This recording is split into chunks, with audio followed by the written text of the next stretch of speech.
en economía tokenizada. Me encantaría que nos dieras tu perspectiva a nivel global, primero en qué consiste la economía tokenizada y sobre todo a nivel de tendencias. ¿Cómo lo estás viviendo tú o cómo lo estás viendo tú?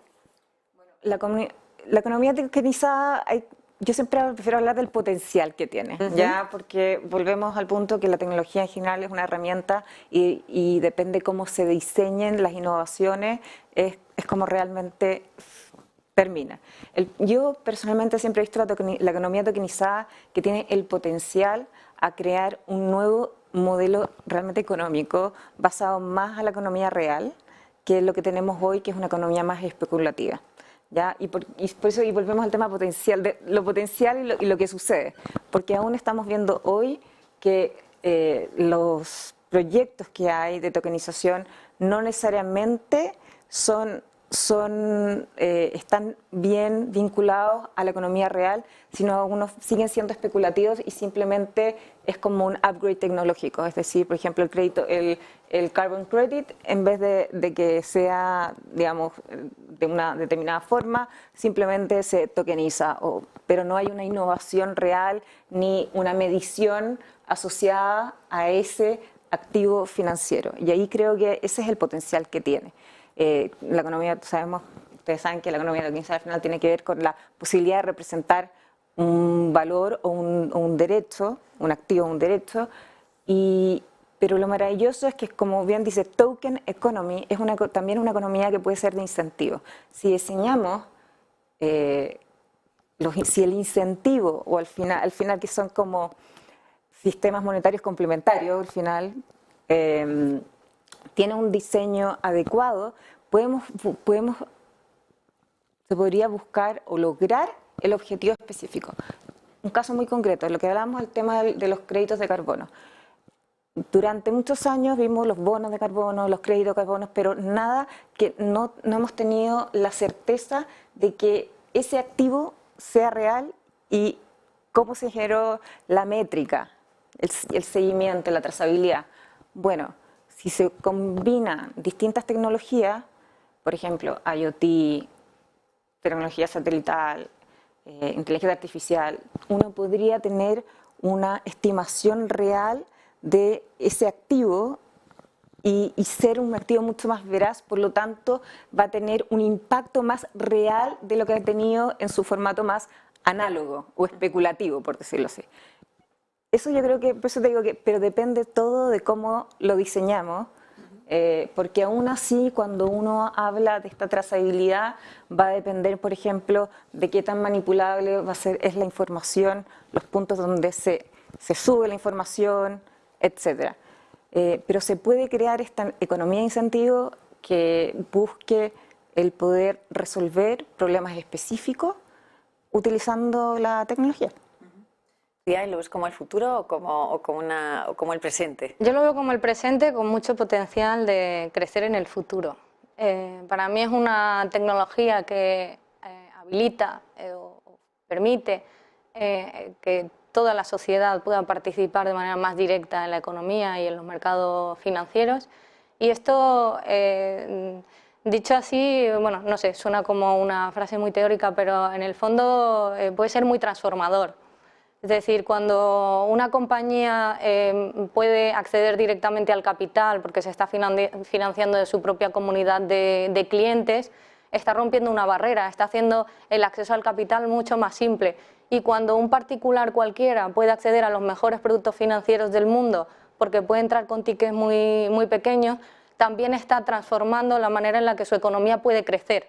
Entonces, cuando todo eso se pone junto y cuando todo el mundo también puede, utilizando esta tecnología, crear, es decir, cuando la creatividad, esa creatividad colectiva también se pone a funcionar y cada empresa puede crear sus modelos y esos modelos se comparten, etcétera, pues al final la sociedad se enriquece y bueno, eso, se crea riqueza, se evoluciona, etcétera. Entonces, para mí es una tecnología muy habilitadora para el crecimiento socioeconómico en general, del crecimiento social. ¿Y qué países creéis que están más avanzados y mejor posicionados respecto a otros en relación a ir implementando una economía tokenizada? Porque ya tiene primero un marco legal que le permite desarrollar estos tipos de activos y innovación financiera. Además, están complementando con un lineamiento de buscar la innovación financiera también, por ejemplo, en Green Finance. ¿Qué son las Green Finance? Bueno, las economías verdes que están asociadas justamente a activos financieros que traen mayor sostenibilidad. Y ahí sí podemos, por ejemplo, vincularlo con la economía tokenizada. Qué lindo sería, y lo que estaba yo contando un poquito antes, el que los activos, bueno, los activos verdes, pero también otros activos sostenibles, tuvieran un diseño, porque al final pueden ser un sistema monetario complementario al final, que tuviera un diseño que permitiera resolver el problema específico, alineando mucho más el activo con la economía real, que es algo con lo que lo hablamos un poquito antes, que hoy en día está desacoplado y es uno de los grandes riesgos que existe a nivel global en el tema económico mundial. Motivo por lo cual estaban todos los grandes líderes sentados en Davos hace una semana atrás. Aunque no lo digan, es parte de la realidad. Ya. Es parte de la realidad. ¿Y Suiza, algún otro? O sea, bueno, Inglaterra que está bien también, tiene un buen marco de innovación financiera. Singapur también es un buen espacio donde crear. Yo siempre llamo a estos países que son como sandbox, ¿ya? Y que son perfectos para poder crear estas innovaciones y que, digamos, aquellos que funcionan se puedan luego escalar o mejorar. Yo diría principalmente eso. Creo que aún el resto, Australia también, dentro Estados Unidos, de ¿no? Estados Unidos. Lo que pasa es que Estados Unidos tiene la virtud que tiene una regulación que te permite hacer todo lo que no esté prohibido, ¿ya? Pero aún así la incertidumbre. Y por eso el contar con marcos legales que incluye no solamente los criptoactivos, sino que además incluye las DLT, para que los smart contracts tengan validez, es lo que te permite poder empezar a generar ese tipo de innovaciones en un contexto más seguro y además que de alguna u otra forma regulado y que le da más certeza jurídica y certeza y confianza a los usuarios, que es algo que, como ustedes se imaginarán, dado los hechos que han sucedido el último año, prácticamente han sido varios, es importante retomar esa confianza y que se diferencie los buenos proyectos, los proyectos serios, de los proyectos que no son tan serios. Y los no tan serios se corre en los ambientes no regulados o por lo menos donde no tienes DLT, donde no hay una caracterización o definición de los distintos tipos de criptoactivos, se presta para que esta ambigüedad se creen productos o servicios que finalmente no sean tan serios como aparentaban ser.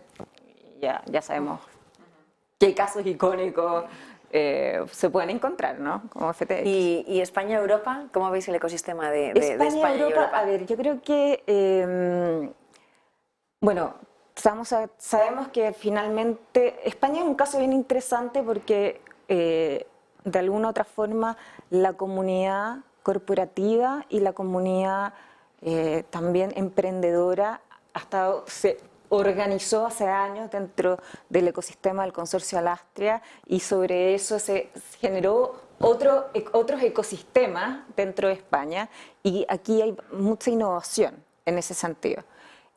No obstante, España tiene la particularidad de que igual tiene que esperar a ver qué sucede a nivel de la Unión Europea. Entonces, avanza a paso lento. De hecho, yo he sabido de casos de innovaciones de corporaciones que han tenido que hacerlo, españolas, lo han tenido que hacer, los desarrollos lo han tenido que hacer fuera de España, en países como el Reino Unido, donde sí contaban con el marco legal para poder desarrollarlo. Y volvemos a esto. Entonces tienes acá un ecosistema en España interesante, innovador, no obstante que está a la espera de la implementación de la regulación europea y de los lineamientos que salgan, que se desprendan de ello. Y ojo, que va a ser muy importante porque si es que, por ejemplo, empezamos a ver desarrollo de productos como stablecoins, no creo que sea de el gusto de la Unión Europea, que además está evaluando el tener un euro digital, por ejemplo. Entonces, pues, es como, hay ecosistema, pero al final no logra, si no tiene ese marco de certeza, cuesta el que lo pueda seguir escalando y que pueda seguir atrayendo a corporaciones que se atrevan a realmente dar el paso firme a tokenizar sus activos. Y en el caso de América Latina, antes pero creo que el caso de América Latina también es bien interesante, tú tienes una Centroamérica con una intención, y cuando digo Centroamérica no lo digo solamente por El Salvador, sino digo también hay que recordar que México hace años tiene tuvo una ley fintech que permitió el desarrollo de productos con criptoactivos. Tienes también Brasil, pero sobre todo diría en Centroamérica hay hambre. Hay hambre, creo que digamos, la ley Bitcoin generó esa hambre, ese interés, y además hay una necesidad, porque hay mucha gente que no está bancarizada, que no tiene acceso a servicios financieros, ya sea por la informalidad del trabajo, por los bajos montos que manejan, porque son países que principalmente reciben una parte importante de su Producto Interno Bruto, vienen de remesas, principalmente Estados Unidos. Entonces tiene un contexto bien particular, y bueno, obviamente tienes Brasil, que es como si fuera un continente aparte, y países como Argentina, que tiene un ecosistema fuerte, pero que tampoco tiene un marco legal que les permita, como quien dice, ser el hub. Y Chile, que recién se aprobó hace un par de meses una ley fintech que tienen que esperar aproximadamente entre 15 y 18 meses para que se hagan todos los cambios normativos para poder implementar. Por lo tanto, las instituciones financieras tienen que esperar ese tiempo para poder ofrecer productos y servicios de criptoactivos en forma más masiva. Entonces, ahí tienes como un amplio panorama regulatorio. Sí. A ver, esa hambre en América Latina nosotros la vivimos porque nos llegan compañías consultando y con clientes en Perú, en México, en Colombia, justamente por todos los motivos que has comentado.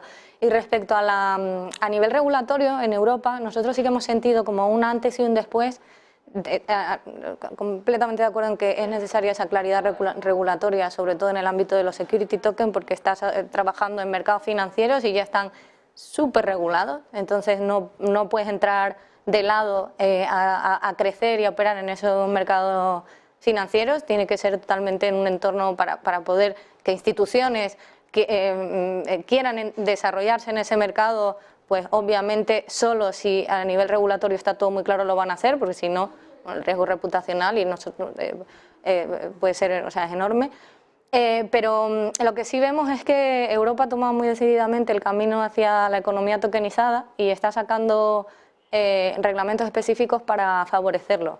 A nosotros nos impacta mucho el régimen piloto, el reglamento piloto, que justamente permite la creación de esos mercados regulados secundarios, es decir, mercados de bolsas de security tokens en los que los inversores pueden negociar directamente. Y esta ley ya está aprobada, es decir, ya se conoce el texto de la ley, va a entrar en vigor ahora en marzo. Y da un esquema sobre el cual trabajar que es muy claro.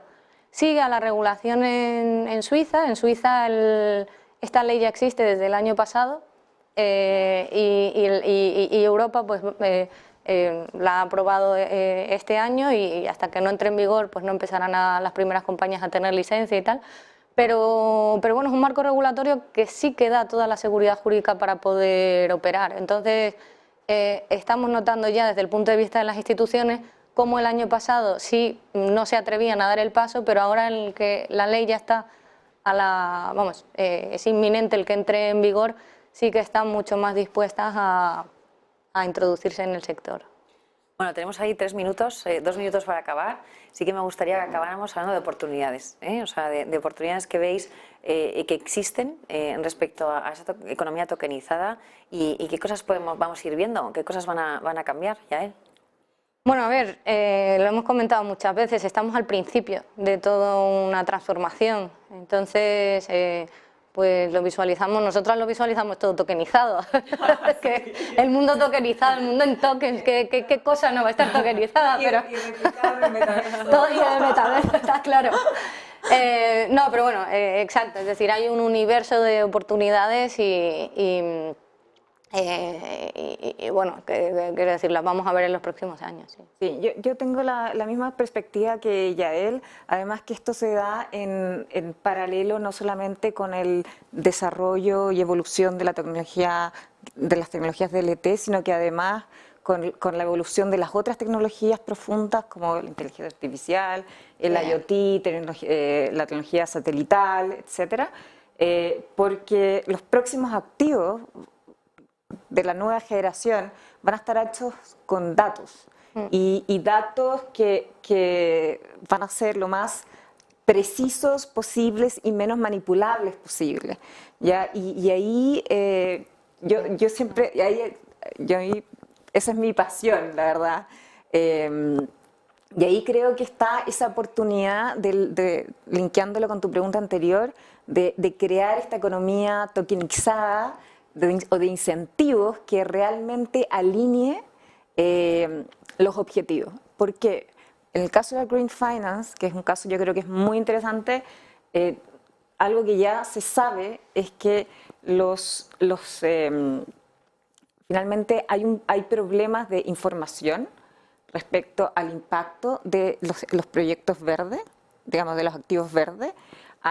También hay temas asociados a que el tiempo que requiere la inversión en esos activos verdes es mucho más larga que el tiempo en que en general el mercado financiero exige tener una rentabilidad y ahí, por eso te digo, y son todas estas variables que esperamos podamos ir resolviendo con el avance de la convergencia de estas tecnologías. Bueno, En el formato tokenizado, obviamente.